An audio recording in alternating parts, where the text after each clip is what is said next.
ఒక దట్టమైన అడవి ఉండేది. ఆ అడవిలో నివసించే క్రూర మృగాలకు సింహం రాజు.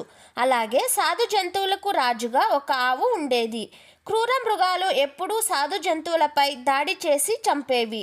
దానితో ఒకనాడు ఆవు సింహంతో చర్చించి అడవిని 2 ప్రాంతాలుగా విభజించింది. ఒకవైపు క్రూర మృగాలు, మరోవైపు సాధు జంతువులు ఉండాలని తీర్మానించింది. ఒకరి భూభాగంలోకి మరొకరు ప్రవేశించకూడదు. ఒకవేళ సాధు జంతువులు ఏవైనా సరిహద్దును దాటి అటువైపు వెళితే వాటిని క్రూర మృగాలు యథావిధిగా వేటాడి చంపుకోవచ్చు అని తీర్మానం చేశాయి. ఒక నక్కను ఆ సరిహద్దుకు కాపలాగా నియమించింది సింహం. ఇదిలా ఉండగా సాధు జంతువుల్లో ఒక పొట్టేలు ఉండేది. ఆ పొట్టేలు విశాలమైన కళ్ళతో, వంపులు తిరిగిన కొమ్ములతో ఎంతో అందంగా ఉండేది. దాని అందాన్ని మిగతా జంతువులు మెచ్చుకునేవి. రాను రాను ఆ పొట్టేలుకు తనను మించిన వారు లేరనే అభిప్రాయం కలిగింది.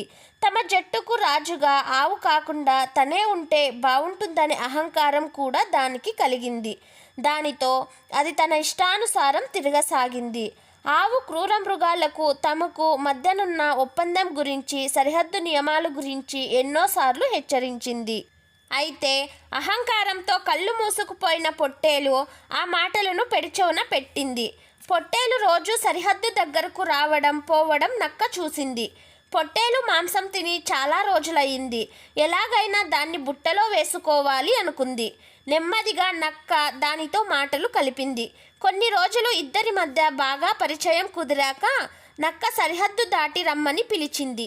పొట్టేలు సరిహద్దు నియమం గురించి నక్కకు గుర్తు చేసింది. అప్పుడు నక్క, నీలాంటి గొప్పవారికి ఆ నియమం వర్తించదు అని చెప్పింది.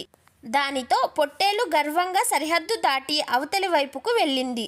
అంతే, పొట్టేలును చూడగానే సింహం దాని మీదకు దాడి చేసి చంపేసింది. సింహం తినగా మిగిలిన మాంసాన్ని నక్క లొట్టలు వేసుకుంటూ కడపారా ఆరగించింది. ఇది చూసిన ఆవు సాధు జంతువుల సమావేశం ఏర్పాటు చేసి అహంకారంతో విర్రవీగితే పొట్టేలుకు జరిగినట్టే అనర్థాలు జరుగుతాయి అంటూ హెచ్చరించింది. Hi friends, welcome back to my channel JS Cartoons.